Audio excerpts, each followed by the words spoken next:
What's up guys, it is Harley here, back with another video on the One Touch channel. This is episode 10 on the One Touch channel. Now pretty much today I'm going to be doing a little Matchday 3 preview for you guys. So this is about captaincy choices, differentials, chip strategy, team selection, everything like that.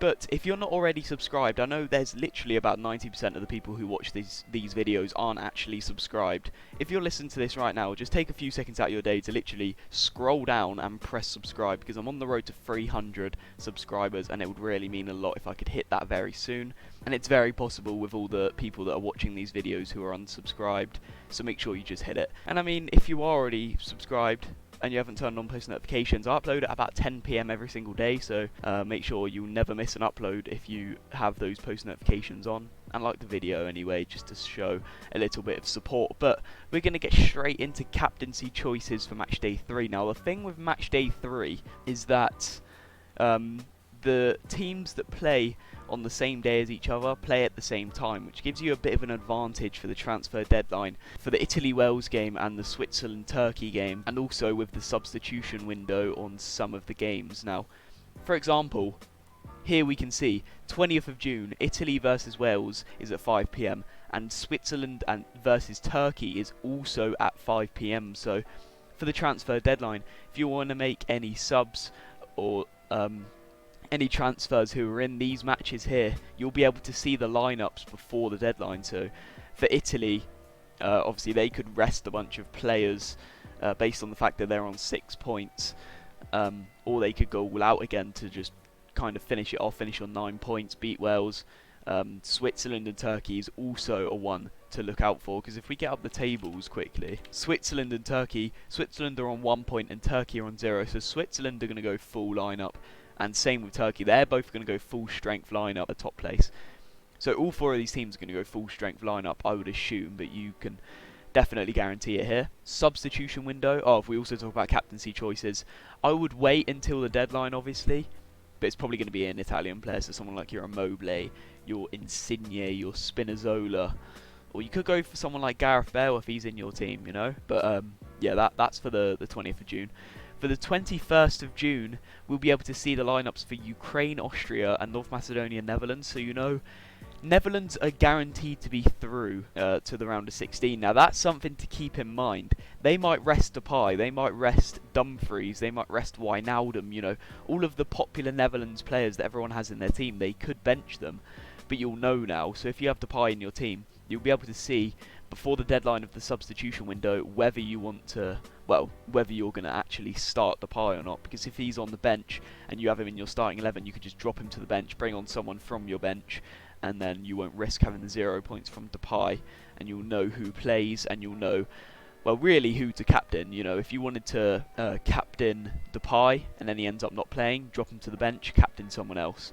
You can't really see it with these two. For the England game, England, Czech Republic, and Croatia, Scotland, if you have players from these, you know, you might have a Harry Kane, you might have a Perisic or someone that you might want to captain. It's probably going to be the England ones, but you'll be able to see, you know, if Kane starts and whatnot. It's actually a shame that we can't actually see Portugal, France, or Germany, Hungary before the deadline, because that's actually annoying, because Germany, Hungary is one that you definitely want to see who starts, you know, if they go Gnabry. But that's the thing, I don't know if I'm going to wildcard, because if I look at the fixtures of the team that I had in Matchday 1, they're not too bad, but I think I might have to wildcard, based on the fact that Depay might get benched, you know, Berardi might not start, Ronaldo might not, Belgium, you know, Lukaku might not start. You know, I've got players in there that are unlikely to start with Windau and Denea. Mela might not keep a clean sheet.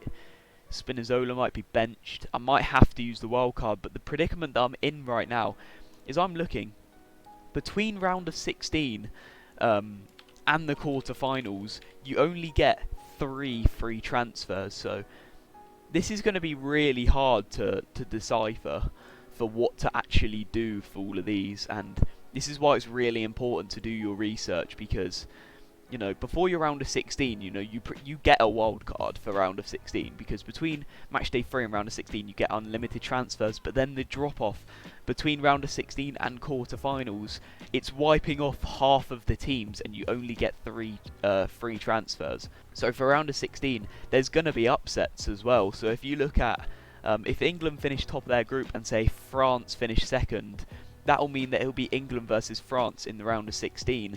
So if you use from your unlimited transfers for round of 16, you could have 3 English players and 3 French players. One of them are guaranteed to go out, which means for the quarterfinals, if you have triple England, triple France, and France are the team that go through, all 3 of those English players aren't going to play, and you'll have to transfer out all 3 of them. And that's only one of the fixtures that could cause upsets. If we look at the other fixtures, I want to see, where do I see some matches and round of 16. So second in Group A, second in Group B. I'm going to get up the tables again. So second in Group A, which could be Wales, versus second in Group B.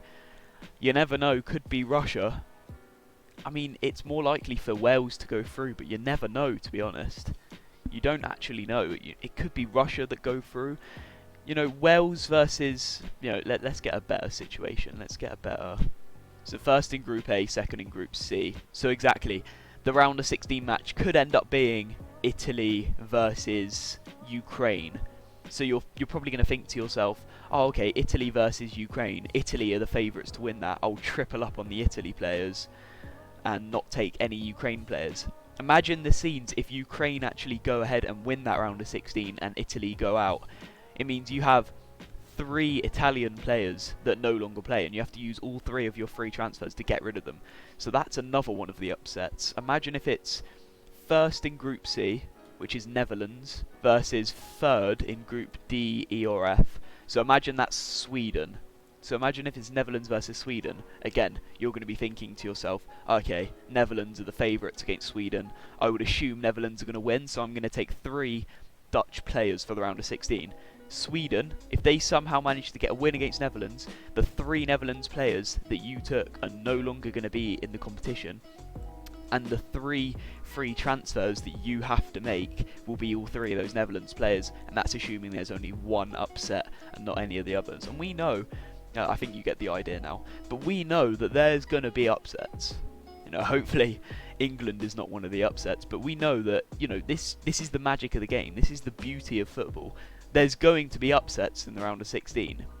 There is going to be. It's not going to be that all the favourites win every single one of their games. It's not that, you know, Portugal versus whoever, if it ends up being Portugal versus Croatia, if Croatia finished top of the group, you know, Croatia could go ahead and win that game. It's unlikely, but there are upsets in football, and there are going to be upsets in the round of 16, and I think maybe a couple of the big teams, you know, your Portugal, France, Germany, Spain, England, Netherlands, Belgium, Italy, I think a couple of those are going to go out to teams that you wouldn't expect for them to lose to, so it's definitely something that, you know, this is how FPL works. It's the risks that you need to take. It's the risks that you're willing to take, well, to ultimately get points, and it's the differential risks that you have to take as well. And there's going to be ups and downs, but that's, again, how FPL works. Now, this is my team so far for this week. I've subbed out Lukaku for Mbappe. I've had to captain Mount because literally, look at my remaining players. Pogba, Hernandez, Mbappe, Ronaldo, Alba, and Mount. Out of all of those players, Mount is the only one that plays on the 18th. The rest of them, Hernandez, Pogba, Mbappe, Ronaldo, and Alba, all play on the 19th. So I've got some big pointers there. I'll have 5 players that play tomorrow and 1 that play today. And that's, I'm really at an iffy situation here because I've got the captain on Mount. If Mount goes ahead and ends up either not starting or blanking in the game against Scotland tonight, who am I going to captain for tomorrow? Is it going to be Ronaldo? Is it going to be Mbappe? Could I go for a differential and go Pogba? Who do I choose out of Ronaldo and Mbappe? You know, Ronaldo plays Germany, but if Portugal are likely to score, it's going to be him, and he would be the differential. Mbappe plays Hungary, so you'd obviously think, oh, okay, Mbappe, you know, captain Mbappe. But I just don't know. I have that feeling. I don't know. I have that instinct that Mbappe is going to blank against Hungary. I don't know why I have that feeling, and I feel like Ronaldo's going to bag against Germany. But I know my brain is going to tell me to captain Mbappe, and it will end up being a mistake because they'll then end up captaining Ronaldo, who'll blank. And again, it's the beauty of FPL. You never know what to do. It's just about luck and a little bit of research, you know. But we're going to be getting into some wildcard teams. Now, if we look, make transfers. If we look at our current team here, I'm not going to activate wildcard. We'll save that for later. But if we look at the fixtures, Donnarumma, Spinazzola and Berardi, we don't know if they're going to start. I would like to think that all three of those are going to start because Italy's position against Wales, who are second in the group, they're not nailed on. So I think Wales and Italy will both go full strength, but we'll have a better idea of that because we'll see the lineups before the deadline. So these three players don't really matter. Mailer, 2 blanks in 2 games, including a blank against Finland. I don't know if I really want him in my team. Pau Torres, he's a centre-back. Yes, he got a clean sheet, but he's not likely to get goal or assist. We'll see against Poland what happens.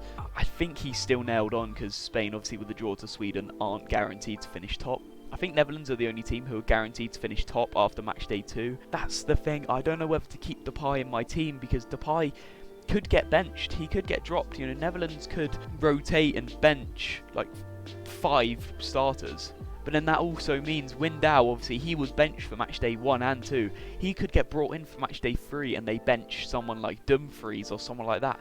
It's the risks that I have to take if I don't play the wild card. Again, Ronaldo against France. Is he likely to score against France? Probably not. Bachmann against Ukraine. Is he likely to get an assist against Ukraine? Probably not. Denea, after his mistake that he made against Denmark, is he likely to start against Finland? Probably not. Alaba, is he likely to get a goal or assist or any points at all against Ukraine? Probably not. But here's the thing, do I want to play wildcard now or do I want to play wildcard for the quarterfinals? I think I'm going to end up playing wildcard for this matchday 3, but it's just who I end up choosing because I have unlimited free transfers. If I end up going triple Germany, that's a waste because then I can then go and do triple Germany for the round of 16 if they end up going through. So I'll probably end up going triple Germany for this matchday 3 wildcard anyway because you essentially get a wild card for matchday 3 and then a wild card for round of 16 as well because you get unlimited free transfers. So it's pretty much you get to choose. You get unlimited transfers for round of 16 and unlimited transfers for the matchday 3 if you play your wild card, but then only 3 transfers for round of for quarterfinal. So you need to wait until the round of 16 so you know who plays before you actually end up choosing players. And you want to choose players, obviously you want to choose players that are going to win, but in terms of differentials, you know, if it's Portugal England, if the match ends up being, you know, France versus England, I'm probably not going to take players from France or England, or if I'll do, I'll take 1 from each, because games like those, it's not guaranteed for who's going through. You know, if you were to say, oh, France or England, who's likely to go through? Probably France, but you never know, it could be England. There could be an upset and England go through, so you don't want to end up taking 2 players from France and 2 players from England because you don't actually know who's going to end up starting and who's end up going to go through. Again, if we look at here, you want to take the players who are, again, I said that there are going to be upsets, but I mean, for the round of 16, I probably wouldn't triple up on any team because it's a huge risk. If that team that you triple up on ends up going out, then you'll have to use all 3 of those transfers for the quarterfinals. So at most, I'll end up going 2 from the same team. But like I said here, first in Group A versus second in Group C is likely to be Italy versus Ukraine or Austria. You probably want to double up on Italy, and Italy are favourites to win. Again, like I said a few minutes ago, you don't want to triple up on the team in case they go out, so you might want to take 1 from Italy and neither from here. It's really complicated, and you really want to be doing your research for round of 16 because it's going to be big. You know, that's going to be your biggest predicaments that you need to make, and obviously you need to wait till the end of matchday 3 and not make any round of 16 plans so far because you never know what's going to happen. But if we're talking team selection, I'm most likely going to wildcard, and I'm probably going to do something along the lines of this. So if we look at the matches from matchday 3, Italy versus Wales, I'll probably keep these 3 here, or end up going with Insigne if I use the wild card, but he may be benched at the end of the day because he blanked. Switzerland versus Turkey, I'll probably keep Shaqiri in the team. See, this is the thing, is me using the wild card a waste, because I'm going through these two here and I'm already at 4 out of 4 players who I think will be included in my team. Ukraine, Austria, I'll probably end up bringing in someone like Yarmolenko. I don't know whether I'll keep Alaba in or not. North Macedonia against Netherlands, they're likely to drop players, so I don't know whether I'll include Depay in my team or not. Belgium, they're not guaranteed, so I'll probably keep Lukaku. Russia, Denmark, I'll probably keep Mailer. See, that's the thing. Oh, I'm at such a bad position, and I need to do more research, because I don't want to waste my wildcard, because I do feel as if in this 15-man squad, if I use the wildcard, I think it will be wasted. I really do. It's just, there are so many players in this 15-man lineup who I think will be included in my wildcard. For my wildcard team, I'll probably include 3 Italian players: Shaqiri, Mailer, Lukaku. So there's already 6 out of the 11 starting players who will be included in my Matchday 3 team. So here's where I do have to make that huge decision of whether I end up using the wildcard and potentially wasting it or not. I do want to bring in England players, but do I want to bring in 2 or 3? I could just keep Mount in the team. I want to see if Mount starts for Matchday 2 against Scotland. Portugal, France. Do I end up want to want to get rid of Ronaldo because he plays against France? It's only 2 free transfers and I don't really want to take a hit. Germany, I think Germany, you want to triple up on German players. I don't have any German players in my team, and I do feel as if you need to triple up on them. So I really do not know, because on one hand, I don't want to use the wild card because there are players in this Matchday 1 team that I had for Matchday 3 who will stay in this wildcard team. You know, you're the likes of Lukaku, Shaqiri, Berardi, Spinazzola, Donnarumma, Mailer. But then on the other hand, there is a reason for me to use the wildcard, because there are players who I don't really want to include, but I don't want to take those hits after the free transfers. So Ronaldo, I want to triple up on Germany. I want to take Denayer out, and I want to take Wijndal out. I probably want to take Depay out. So it's the decision at the end of the day. I know I keep saying it, it's the decision that I have to make, but hopefully this helped you guys out a little bit. If you guys did enjoy this video, make sure to leave a like, subscribe and turn on post notifications, and I will see you in the next video. Goodbye.